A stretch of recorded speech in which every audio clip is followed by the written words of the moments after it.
Hello বন্ধুরা, আজকে সিঁড়ি নিয়ে আলোচনা করব কী করে সিঁড়ির শাটারিংটা করা যাবে, যেটাতে আপনার সিঁড়িটা একটা ইউনিফর্ম অর্থাৎ আমাদের রাইজার এবং ট্রেড সর্বক্ষেত্রে বা সব কটাতে সেম সাইজ হবে। তো শুরু করা যাক। তো মনে করুন আমাদের এই জায়গা থেকে সিঁড়িটা উঠতে শুরু করবে, তাহলে আমাদের প্রথম কাজ, আচ্ছা প্রথমে ভাবুন এই যে আমার এই সিটটা হচ্ছে আপনার দেওয়ালটা, যে দেওয়ালের গা ঘেঁষে সিঁড়িটা তৈরি হবে। তাহলে আপনার এটা হচ্ছে মেঝের লেভেল। এবার যেহেতু কনস্ট্রাকশন চলছে, এর উপরে নেট সিমেন্ট এখনও তো হবে না, তো এই লেভেলটাকেই আপনি আপনার লেভেল হিসাবে যদি ভাবেন, তাহলে এইখান থেকে একটা ওয়াটার লেভেল পাইপ দিয়ে আপনার এইখানে একটা মাপ করে নিতে হবে। হ্যাঁ, সেম লেভেলে ধরুন আপনার এই লেভেল হলো, তাহলে এবার এইখান থেকে একটা, এখানে আমি স্কেল দিয়েই করছি, আপনি ওখানে একটা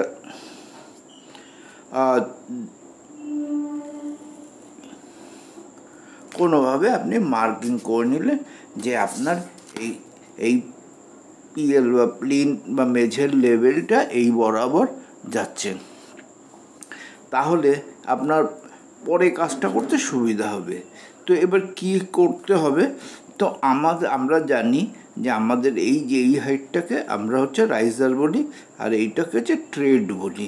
এটা হচ্ছে ট্রেড আর এইটা হচ্ছে রাইজার। তো সাধারণভাবে ট্রেড 10 ইঞ্চি, রাইজার 6 ইঞ্চি হয়।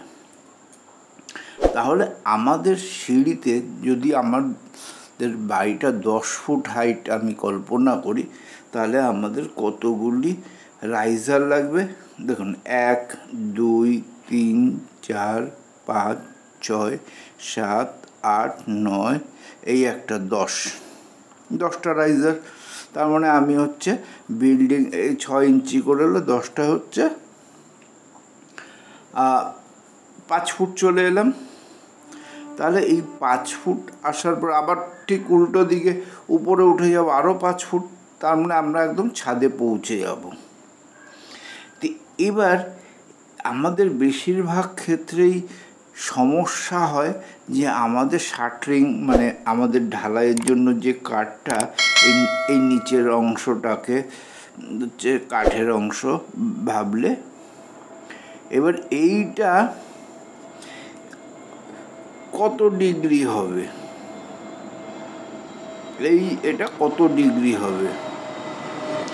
এবার আমরা তো ওইভাবে ডিগ্রি হিসাবে বের করি না, তো এবার আমাদের পজিশানটা সেট করে নিতে হয়। তাহলে আমি হচ্ছে এখান থেকে স্টার্ট করছি, এইভাবে উঠলাম, উঠতে উঠতে উঠতে উঠতে আমি এইখানে হচ্ছে আমার কটা যে কোনো একটা জায়গা থেকে আমি আমার মাপ নিয়ে নেব যে আমার হাইট কত হচ্ছে। এই জায়গাটাতে কত হাইট হবে, 5 ফুট। আমি ধরুন এখান থেকে একটা মাপ নিলাম, যেটা হচ্ছে 5 ফুট। 5 ফুট তো আমার, তাহলে এবার আমি যদি এইখান থেকে 6 ইঞ্চি উঠছি, এইভাবে 6 ইঞ্চি উঠতে উঠতে উঠতে উঠতে আমি 5 ফুটে এলাম। তাহলে আমাদের ওয়েস্ট স্ল্যাবটা হয়, এই যে ওয়েস্ট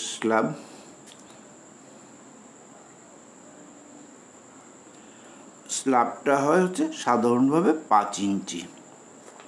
তার মানে আমাদের এই যে থিকনেসটা, এটা হচ্ছে 5 ইঞ্চি। তার মানে এখানেও 5 ইঞ্চি, এখানেও 5 ইঞ্চি। তাহলে আমরা এই কাঠটাকে কিভাবে ফিট করব, তাহলে আমাদের এই শুরুটা থেকে আমরা 10 ইঞ্চি পিছনে চলে যাব। 10 ইঞ্চি পিছনে গিয়ে এখান থেকে আমরা শার্টরিংয়ের কাটটাকে স্টার্ট করব। করার পরে এবার আমি এইখান থেকে যদি মাপি তাহলে 6 ইঞ্চি কম হবে। ধরুন এখান থেকেই আমি মাপলাম,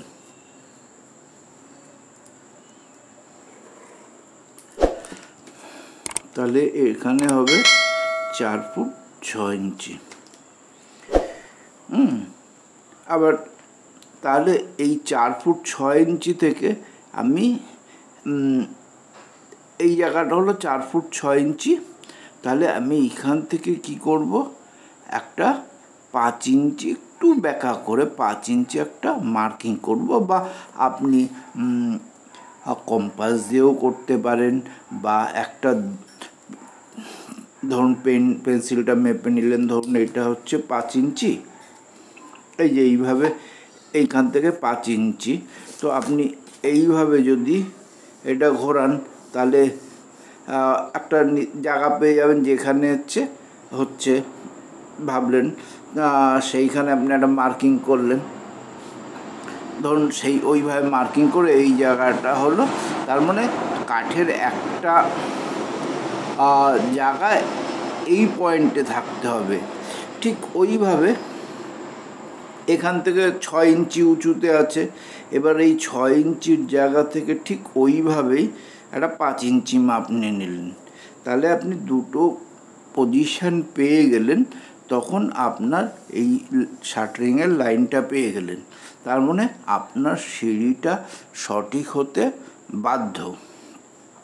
তো আপনি যদি এইটুকু কাজ মিস্ত্রিকে দিয়ে করিয়ে নিতে পারেন, তাহলে আপনার সিঁড়িটা কোনোভাবেই সমস্যাযুক্ত হবে না।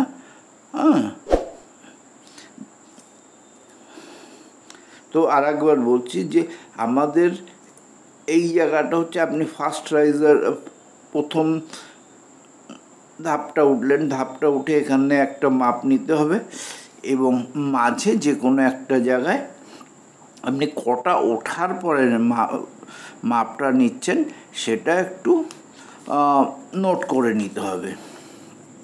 তাহলে ওই দুটো লাইনকে আপনি যখনই মিট করাতে পারবেন, দেখবেন আপনার সিঁড়ির সমস্যা মিটে যাবে। যদি আমার এই বক্তব্য বুঝতে পারেন, অবশ্যই একটা লাইক করবেন, ভালো লাগলে শেয়ার করবেন, এবং চ্যানেলটিকে সাবস্ক্রাইব করে আমাকে একটু উৎসাহ দেবেন। ধন্যবাদ।